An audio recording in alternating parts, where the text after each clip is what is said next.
అంగన్వాడీల సమస్యలపై ఎమ్మెల్యేలు ముఖ్యమంత్రికి లేఖలు రాయాలని, ప్రభుత్వం స్పందించకపోతే పోరాటం ఉధృతం చేస్తామని కొత్తగూడెం ఎమ్మెల్యే క్యాంపు కార్యాలయం ముందు ధర్నా నిర్వహించారు. ఈ ధర్నాలో సిఐటియు హెచ్చరిక, అంగన్వాడీ నోటీసులు, అంగన్వాడీ టీచర్లు, హెల్పర్లకు నష్టం కలిగించే జీవో నెంబర్ 10ని రద్దు చేయాలని, టీచర్ కు 2 లక్షలు, హెల్పర్ కు 1 లక్ష రూపాయలు రిటైర్మెంట్ బెనిఫిట్స్ కల్పించే విధంగా కొత్త జీవో ఇవ్వాలని కోరుతూ ఎమ్మెల్యేలు ముఖ్యమంత్రి రేవంత్ రెడ్డికి, స్త్రీ సంక్షేమ శాఖ మంత్రి సీతక్కకి, ఐసిడిఎస్ డైరెక్టర్ కి ఎమ్మెల్యేలు అందరూ లేఖలు రాయాలని సిఐటియు భద్రాద్రి కొత్తగూడెం జిల్లా అధ్యక్షులు కె బ్రహ్మచారి డిమాండ్ చేశారు.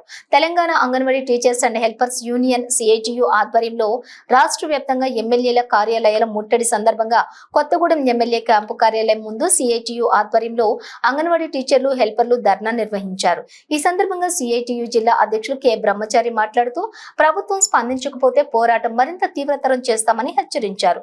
ఈ కార్యక్రమానికి సిఐటియు జిల్లా సహాయ కార్యదర్శి డి వీరన్న అధ్యక్షత వహించగా, సిఐటియు జిల్లా సహాయ కార్యదర్శి కె సత్య, ఉపాధ్యక్షులు దొడ్డ రవి, జిల్లా కమిటీ సభ్యులు Bhutya Ramesh, Anganwadi teachers and helpers union CITU నాయకులు పద్మ, కళావతి, రమ్య, భాను, శైలజ, అచ్చమ్మ, పద్మ, లక్ష్మి, సుజాత, వరలక్ష్మి, రత్నకుమారి, జుబేదా, నాగమణి, శశికళ, భాగ్యమ్మ, రమ తదితరులంతా పాల్గొన్నారు.